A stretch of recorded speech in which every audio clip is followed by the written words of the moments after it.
ಕಾರ್ಯಕ್ರಮ ಮಂಜುಗಡೆ ಸಮಾಜ ಕಲ್ಯಾಣ ಇಲಾಖೆ ಕರ್ನಾಟಕ ವಸತಿ ಶಿಕ್ಷಣ ಸಂಸ್ಥೆಗಳ ಸಂಘ ಆಯೋಜನೆ ಮಾಡಿರುವಂತಹ ಪ್ರತಿಭಾ ಪುರಸ್ಕಾರ 2024 ಉದ್ಘಾಟನೆಗೊಂಡಿದೆ. ಸನ್ಮಾನ್ಯ ಮುಖ್ಯಮಂತ್ರಿಗಳಿಂದ ಇದಕ್ಕೆ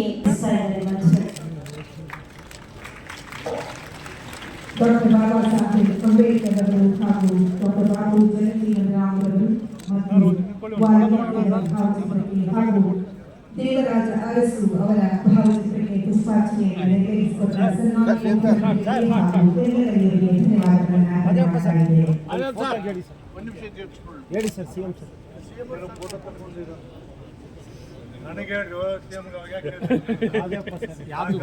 ಫುಲ್ ಅಡ್ಡ ಬಂದ್ಬಿಡ್ತೀರಿ ಸರ್.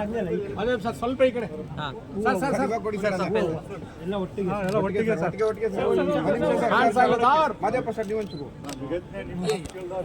ಹೌದು ಸರ್, ಸ್ವಲ್ಪ ಹಿಂದೆ ಸರ್. ಆಯ್ತು ಸರ್.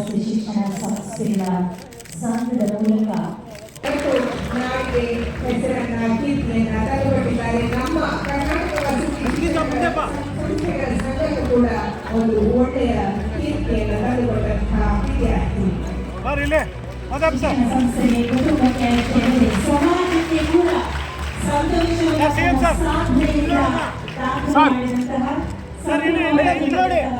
ಪ್ರತಿಭಾವಂತ ವಿದ್ಯಾರ್ಥಿ ಅಂಕಿತ ಬಸಪ್ಪ ಅವರು ಮಂಡ್ಯದ ಕುಂಬಕೆರೆಯಿಂದ ನವನೀತ್ ಕೇಸರಿ ಅಂಕಿತ ಬಸಪ್ಪ ಅವರ ಬೇಡಿಕೆಯಿಂದ ಈಗ ಮಂಡ್ಯ ಜಿಲ್ಲೆಯಿಂದ ತುಂಬಕೆರೆ ಮೊರಾರ್ಜಿ ದೇಸಾಯಿ ವಸತಿ ಶಾಲೆಯ ರಾಜ್ಯಕ್ಕೆ 3ನೇ ರ್ಯಾಂಕ್ ಅನ್ನು ಪಡೆದಿದ್ದಾರೆ.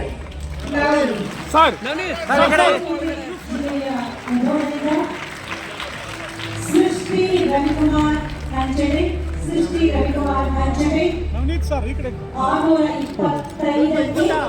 622 ಅಂಕಗಳನ್ನು ಪಡೆದಿರುವಂತಹ ಬಾಗಲಕೋಟೆ ರಾಜಕೀಯದಲ್ಲಿ ನಾವು ನೋಡ್ತಾ ಇರ್ತೀವಲ್ಲ, ಜಾಸ್ತಿ ಜಾತಿ ಮಾಡೋರೆ ಓದ್ದವರು.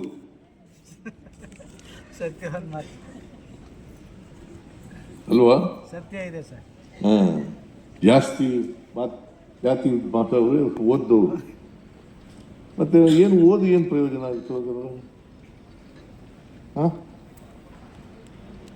ಶಿಕ್ಷಣ ಸಿಕ್ಕಿ ಶಿಕ್ಷಣ ಜ್ಞಾನ ವಿಕಾಸ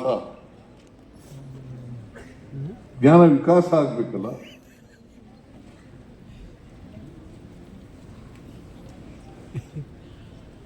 ಜ್ಞಾನ ವಿಕಾಸ ಆಗದೆ ಹೋದ್ರೆ ಶಿಕ್ಷಣ ಸಿಕ್ಕೂ ಪ್ರಯೋಜನ ಆಗಲ್ಲ. ಬರೀ ಓದು ಬರೆಯೋದಕ್ಕಷ್ಟೇ ಶಿಕ್ಷಣ ಅಲ್ಲ.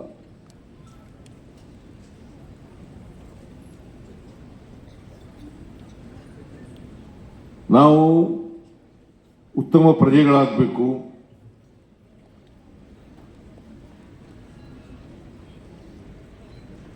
ನಮ್ಮ ಭವಿಷ್ಯ ರೂಪಿಸ್ಬೇಕು.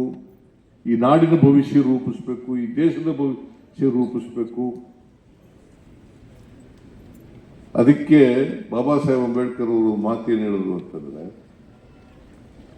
ಯಾರಿಗೆ ಇತಿಹಾಸ ಗೊತ್ತಿರಲ್ಲ ಅವ್ರು ಯಾರು ಕೂಡ ಭವಿಷ್ಯ ರೂಪಿಸಲಿಕ್ಕೆ ಸಾಧ್ಯ ಇಲ್ಲ. ಇದು ಸತ್ಯವಾದ ಮಾತು ಉಲಿಯ. ಸತ್ಯವಾದ ಮಾತು ಉಲಿಯ. ಇತಿಹಾಸ ಗೊತ್ತಾಗಬೇಕಲ್ಲ, ನಾವು ಯಾಕೆ ಹಿಂಗಾಗಿದ್ದೀವಿ ಅನ್ನೋದು ಗೊತ್ತಾಗಬೇಕಲ್ಲ. ಹೌದು, ಸತ್ಯ.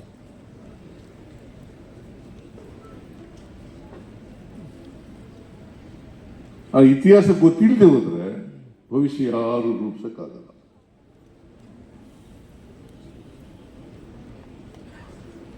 ಸಣ್ಣ ಮಕ್ಕಳಿಗೆ ಯಾವುದೇ ಜಾತಿ ಧರ್ಮ ಏನು ಗೊತ್ತಿರಲ್ಲ.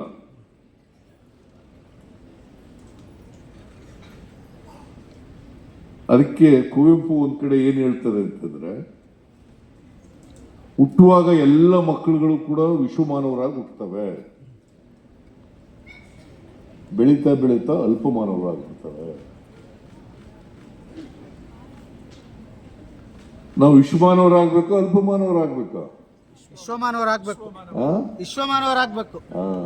ಅದಾಗಬೇಕಾದ್ರೆ ಗುಣಮಟ್ಟದ ಶಿಕ್ಷಣ ಪ್ರತಿಯೊಬ್ಬರಿಗೂ ಕೂಡ ಸಿಗಬೇಕು. ಸರ್ಕಾರ ಅದರಲ್ಲಿ ನಂಬಿಕೆ ಇಟ್ಕೊಂಡಿರ್ತಕ್ಕಂಥದ್ದು ನಮ್ಮ ಸರ್ಕಾರ. ನಾನಂತೂ ಸಂಪೂರ್ಣವಾಗಿ ಅಂಬೇಡ್ಕರ್, ಬಸವಣ್ಣ, ಬುದ್ಧ, ಬಸವ, ಗಾಂಧೀಜಿ ಇವರು ಹೇಳದಂಥ ಇದ್ದಾವೆ. ಆ ವಿಚಾರಗಳಲ್ಲಿ ಅಪಾರವಾದಂಥ ನಂಬಿಕೆ ಇಟ್ಕೊಂಡಿರ್ತಕ್ಕಂಥ ನೀವು ಮಕ್ಕಳುಗಳು ಕೂಡ ಬೆಳೀತಾ ವೈಚಾರಿಕತೆಯನ್ನ ವಿಚಾರಪರರಾಗಿ ಬೆಳೀತಕ್ಕಂಥ ಕೆಲಸವನ್ನು ಮಾಡಿ.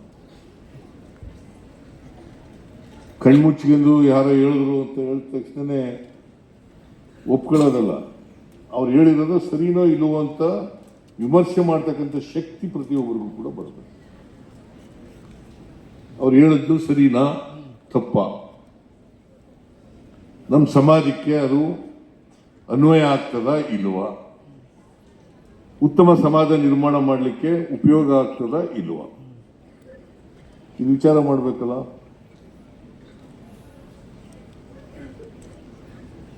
ಇದನ್ನು ಮಾಡಿದ್ರೆ ಮಾತ್ರ ನಿಜವಾದಂಥ ಶಿಕ್ಷಣ ಅಂತ ಕರಿಬೇಕಾಗ್ತದೆ. ಅದರಿಂದ ನಾನು ಎಲ್ಲ ಮಕ್ಕಳುಗಳಿರೋದ್ರಿಂದ, ನೀವೆಲ್ಲ ಸರ್ಕಾರಿ ಶಾಲೆಯಲ್ಲಿ ಓದೋದ್ರಿಂದ ಮುಂದೆ ಉತ್ತಮ ಪ್ರಜೆಗಳಾಗಿ ಬೆಳಿಬೇಕು ಅಂತಕ್ಕಂಥದ್ದು ನಮ್ಮ ಆಸೆ.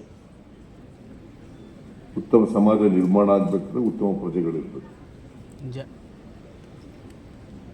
ದಾರಿ ತಪ್ಪಿಸ್ತಕ್ಕಂಥವ್ರು ಬಹಳ ಜನ ಇದ್ದಾರೆ.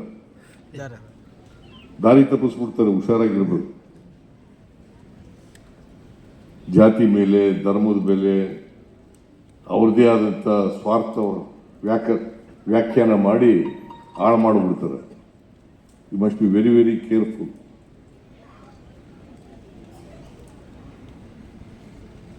ಸೊ ಆ ಥರದ ಶಿಕ್ಷಣವನ್ನು ಪಡ್ಕೊಳ್ತಕ್ಕಂಥದ್ದು ಆದಾಗ ಮಾತ್ರ ನೀವು ಸಮಾಜದಲ್ಲಿ ಉತ್ತಮ ಪ್ರಜೆ ಆಗಲಿಕ್ಕೆ ಸಾಧ್ಯ ಆಗ್ತದೆ. ಅದಕ್ಕೋಸ್ಕರ ಶಿಕ್ಷಣ ಇರಲೇಬೇಕು, ಆರ್ಥಿಕ ಶಕ್ತಿನೂ ಬೇಕು. ಈಗ ಜಾತಿ ಬಸವಣ್ಣನ ಕಾಲದಲ್ಲೇ ಅಂತರ್ಜಾತಿ ಮದುವೆ ಮಾಡಿಸೋದು. ಪಾಪ ಅಂತರ್ಜಾತಿ ಮದುವೆ ಮಾಡಿಸಿದ್ರು ಅಂತೇಳಿ ಬ್ರಾಹ್ಮಣರಿಗೆ, ದಲಿತರಿಗೆ ಮದುವೆ ಮಾಡಿಸ್ಬಿಟ್ರು. ಬ್ರಾಹ್ಮಣರ ಹೆಣ್ಮಗಳು, ದಲಿತರ ಹುಡುಗ, ಬ್ರಾಹ್ಮಣರು ಗಂಡು ಶೀಲವಂತ ಲಾವಣ್ಯ ಮದುವೆ ಮಾಡಿಸ್ಬಿಟ್ರು. ಅದರಿಂದ ಅವ್ರ ಕಷ್ಟನೂ ಅನುಭವಿಸ್ಬೇಕು ಬಂತು. ಜಾತಿ ಹೋಗ್ಬೇಕಾದ್ರೆ ಆರ್ಥಿಕ ಸಾಮಾಜಿಕ ಶಕ್ತಿ ಬರಬೇಕು. ಬಡವರಿಗೆ ಆರ್ಥಿಕವಾಗಿ ಶಕ್ತಿ ಬರಬೇಕು, ಸಾಮಾಜಿಕವಾಗಿ ಶಕ್ತಿ ಬರಬೇಕು. ಓದಬೇಕು, ಆರ್ಥಿಕವಾಗೂ ಶಕ್ತಿ ಇರಬೇಕು. ಈಗ ಒಂದು ಹುಡುಗ ಇಂಜಿನಿಯರ್ ಓದಿರ್ತಾನೆ, ಡಾಕ್ಟರ್ ಓದಿರ್ತಾನೆ, ಅವನಿಗೆ ಯಾರು ಜಾತಿಯವರು ಮದುವೆ ಆಗೋಕ್ಕೆ ತಯಾರಾಗ್ತಾರೆ, ಬೇರೆ ಜಾತಿಯವರು ಕೂಡ ಮದುವೆ ಆಗೋಕ್ಕೆ ತಯಾರಾಗ್ತಾರೆ. ಕೂಲಿ ಮಾಡ್ಕೊಂಡಿರೋ ಅವನು ತಯಾರಾಗ್ತಾರ? ಅದಕ್ಕೋಸ್ಕರ ಓದ್ಕೋಬೇಕಲ್ವಾ? ಆರ್ಥಿಕವಾಗಿ ಶಕ್ತಿ ಕೆಲಸದಲ್ಲಿದ್ದರೂ ಮಾತ್ರ ಮದುವೆ ಆಯ್ತದೆ. ಯಾರಾದರೂ ಕೆಲಸದಲ್ಲೇ ಇಲ್ಲಿರೋದು ಏನು ಮದುವೆ ಆಯ್ತದೆ? ಉಂಡಾಡಿ ಗುಂಡನ್ ತರ ಇದ್ರೆ ಮದುವೆ ಆಯ್ತಾರ? ಅದಕ್ಕೆ ಆರ್ಥಿಕವಾಗಿ ಶಕ್ತಿ ಇರಬೇಕು. ಅದನ್ನು ಮಾಡಿ ಅಂತೇಳಿ ಇವತ್ತು ಯಾರ್ಯಾರಿಗೆ ಪ್ರತಿಭಾವಂತ ವಿದ್ಯಾರ್ಥಿಗಳಿಗೆ ಅವ್ರನ್ನ ಗೌರವಿಸಿದ್ದೀವಿ, ಅದು ಬೇರೆಯವ್ರಿಗೂ ಕೂಡ ಪ್ರೇರಣೆ ಆಗಲಿ ಅಂತೇಳಿ ನಾನು ಈ ಸಂದರ್ಭದಲ್ಲಿ ಹೇಳಲಿಕ್ಕೆ ಬಯಸ್ತಾ ಇದ್ದೀನಿ. ಬೇರೆಯವರು ಕೂಡ ಪ್ರೇರಣೆ ಪಡೆದು, ಬಿಕಾಸ್ ಆ ಅಂಕಿತ ನಾನು ಕರೆದ ಒಂದು ಮನೆಗೆ ಕರೆದಿದ್ದೆ. ನಾನು ಸಾಮಾನ್ಯ ಕುಟುಂಬದಿಂದ ಬಂದ ಒಂದು ಹುಡುಗಿ 625ಕ್ಕೆ 625 ಮಾರ್ಕ್ಸ್ ತಗೊಂಡಿದ್ದಾರೆ. ಆ ಮಂಡ್ಯ ಜಿಲ್ಲೆ ಹುಡುಗ,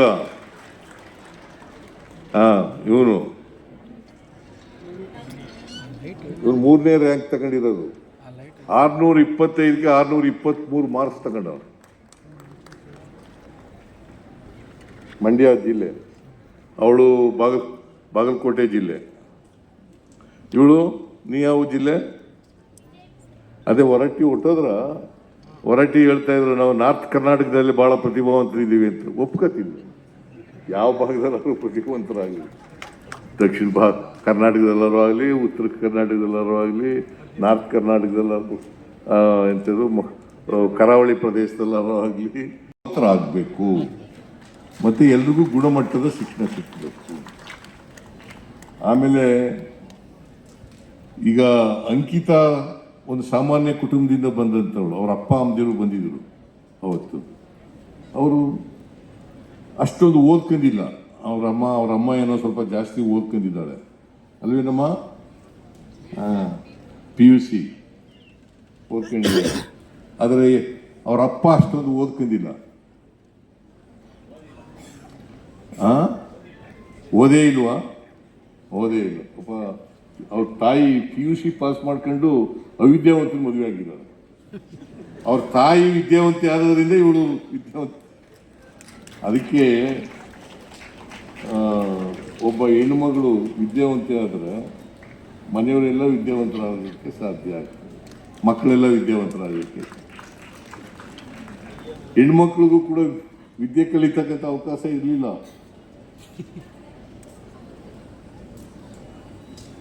ಚತುರ್ವರ್ಣ ವ್ಯವಸ್ಥೆಯಲ್ಲಿ ಮೇಲ್ಜಾತಿಯವರು ಇದ್ದಾರಲ್ಲ, ಅವರ ಹೆಣ್ಮಕ್ಳಿಗೂ ಕೂಡ ವಿದ್ಯೆ ಕಲಿತಕ್ಕಂಥ ಅವಕಾಶ ಇರಲಿಲ್ಲ.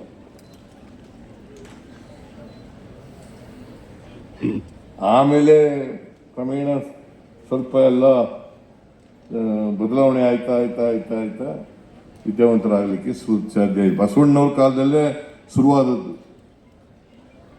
ಅನುಭವ ಮಂಟಪದಲ್ಲಿ ಅಕ್ಕಮಹಾದೇವಿ, ನೀವು ಎಲ್ಲ ಇತಿಹಾಸ ನೋಡಿದ್ರೆ ಸಾವಿತ್ರಿಬಾಯಿ ಫುಲೆಗೆ ಆಮೇಲೆ 12ನೇ ಶತಮಾನದಲ್ಲಿ ಸಾವಿತ್ರಿಬಾಯಿ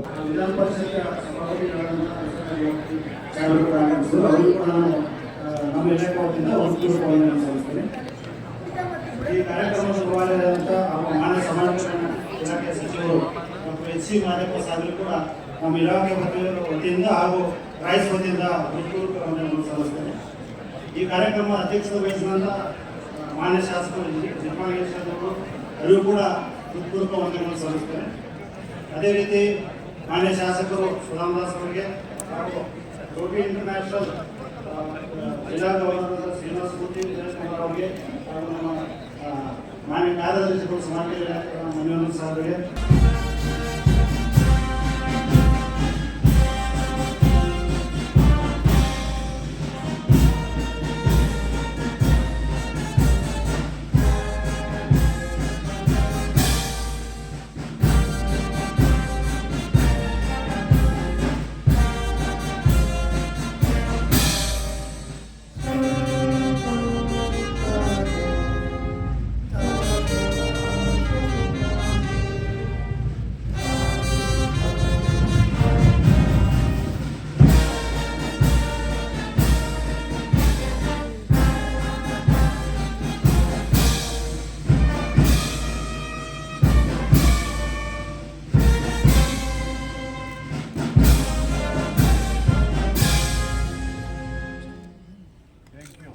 ಧನ್ಯವಾದಗಳು. ಎಲ್ಲರಿಗೂ ಧನ್ಯವಾದ.